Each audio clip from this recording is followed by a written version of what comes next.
কে বোঝাবে বলো? এদেরকে বোঝানোর মতো পাবলিক মানে এই পৃথিবীতে হয়তো জন্মায়নি।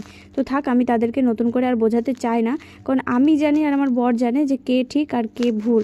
তো আমার আর দরকার পড়ে না যে কে কি আমাকে ভাবলো আর কে কি আমাকে ভাবলো না। তো চলো, অনেক কথা বলে ফেলেছি। আর এদিকে দেখো অনেক কাজই আমি করে ফেলেছি তার মধ্যে। তারপরে আমি বাসনগুলো সুন্দর করে মেজে নিচ্ছিলাম, তারপরে আর কি স্নানে যাব বাসনগুলো মাজা হয়ে গেলে। তো এদিকে আমি সুন্দর করে বাসনগুলো মেজেও নিয়েছি আর স্নানটা কমপ্লিট করে তারপরে ঘরে চলে এসেছি। এসে আর কি ফ্রেশ হয়ে নিচ্ছি আর ওদিকে যাব পুজো দিতে। গায়ে বডি অয়েল থেকে অনেক কিছুই আমি মাখছি, কিন্তু কেন জানি না আমার পাটা আর গলাটা কেমন একটা খসখসে টাইপের হয়ে গেছে, কীরকম একটা যেন হয়ে গেছে গায়ে আর পাটাই না হাত দেওয়া যাচ্ছে না।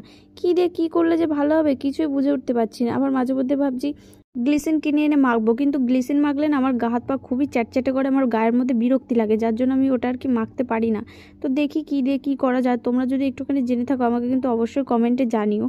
তো এদিকে দেখো আমি সুন্দর করে ফ্রেশ হয়ে নিয়েছি আর এখন যাবো পুজো দিতে।